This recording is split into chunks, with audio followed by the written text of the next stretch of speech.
COVID relief bill number 1, not the one that is being considered the Democrat bill that's sort of working its way. Let's go back to the first one. There's still a ton of that money hasn't been spent. Did I see that correct? Were you passing that info around? $1 trillion, Robert. $1 trillion is unspent stimulus funding. It remains out there. It has not been spent. And that's why this is just so crazy. I mean, now, if this next bill passes, and I mean, we need 3 segments to unpack this thing, guys. It's so bad. I mean, it's one of the worst pieces of legislation we've ever seen. But if it was to pass, that would mean almost $6 trillion has been spent in the last 11 months on COVID-19 stimulus work. That if you add that up, okay, you do the math, that's $17,000 per person in this country, $69,000 for a family of 4. It's more than the GDP of all the nations on the planet Earth, excluding the U.S. and China. Okay, that's what we would have spent in 11 months if this next package is to pass. Of the $2 million bill that's on the table right now, the Schumer and Trillion. Did I say million? You said million. Obviously, we I'm can't just even thinking count of my, this high. I'm thinking of my checking account. What the hell? Of the $2 trillion bill that the Dems have proposed, what percentage of that goes to COVID spending and the rest is just pork? I put a chart on social media last night. We did a little graphic here in the office because, a picture's worth 1,000 words.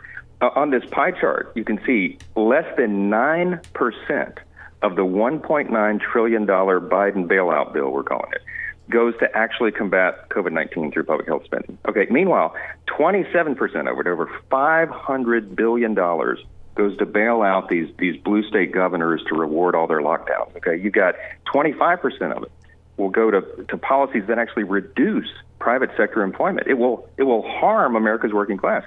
18% of it goes to things like the National Endowment of the Arts and Humanities and the Institute of Museum and Library Sciences. Oh, by the way, there's $12 billion in there for foreign aid.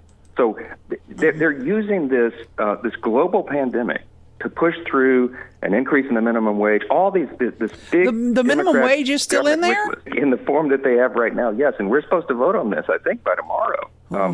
Just the Democrat pork alone in this bill, guys, is greater than the cost of the entire 2009 Obama economic stimulus package. You remember we had the big crash in 2008, and everybody said the federal government had to swoop in and save the economy and the country. Just the pork in this bill alone is more than that, all that was spent in 2009. Mr. Mike, pardon me, what jumped out at me is there's money, and it is not an insignificant sum, for Planned Parenthood in there too, right? Oh, yeah. I mean, when I say it's the big liberal wish list, they have crammed everything in here. They've got, abortion money. They've got just, you name it. Look, we did some more math yesterday. The stats are just staggering, okay?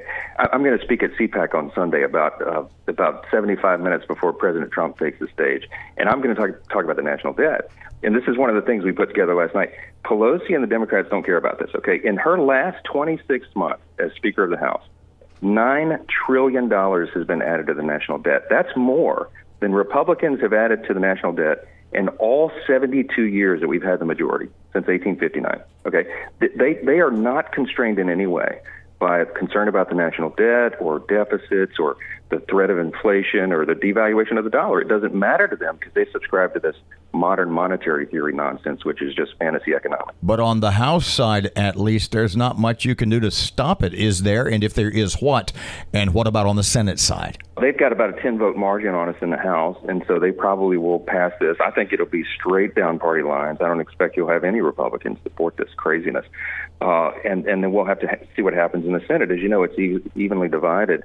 We're counting a lot on reasonable Democrats like Joe Manchin, West Virginia, and a couple others who may be able to stop this because they have real concerns that we do about the stability of our economy, the future of the country, and you cannot keep printing money and expect that there's no consequence for this. We have a $27 trillion federal debt. Everybody should go just on your smartphone on the when you get to work.